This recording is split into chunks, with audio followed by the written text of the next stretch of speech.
ආයුබෝවන් සවි kitchen YouTube channel එකට ඔයාලා හැමෝම ගොඩක් ආදරෙන් පිළිගන්නවා. ඔන්න අදත් මම රසම රස රෙසිපි එකක් අරගෙන ආවා. ඉතින් අද මම රසම රසට පොලොස් ඇඹුලක් හදනවා. ඔයාලත් බලන්න මේ විදිහට හදලා මාරම රසයි. ඉතින් මම පොලොස් කැට තඹගෙන තියෙන්නේ ගොරකා ලුණු දාලා හොඳින් තඹ ගත්තා. ඉතින් මේ තියෙන්නේ මම තලාගත්තු පහේ ටික.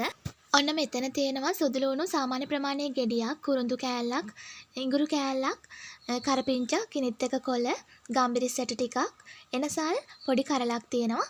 ඉතින් ඒ ටිකත් මම හොඳට තලාගෙන තියෙන්නේ. ඔන්න මම මේකටම අම්මිරිස් කරල් දෙකක් හීනියට කපාගෙන එකතු කරගත්තා. රම්පකොළ කැබැල්ලකුත් එකතු කරගන්න.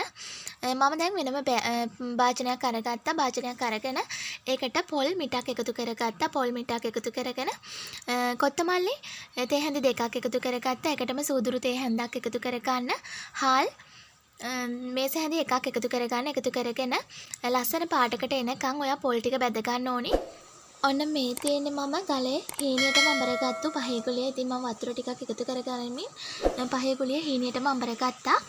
දැන් අපි භාජනයක් ලිපේ තියාගෙන ඒකට තෙල් ටිකක් එකතු කරගමු. තෙල් ටික හොඳින් රත් වුණාට පස්සේ අපි තලාගත්තු පහේ මිශ්‍රණය මේකට දාගමු. ඉතින් දාගෙන මේ විදිහට හොඳින් කලවම් කරගන්න. නැවත මම කරපිංචා කිනිත් එක කොළ මේකට එකතු කරගත්තා. මම ගලේ අඹරගත්තු කහ ගුලියකුත් එකතු කරගත්තා. ඉතින් ඔයා කහ ටිකක් එකතු කරගන්න.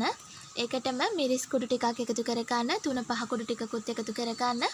ඉතින් මේ දේවල් ඔයාගේ පොලොස් ගෙඩියේ ප්‍රමාණය අනුව තමයි තීරණය කරන්න වෙන්නේ.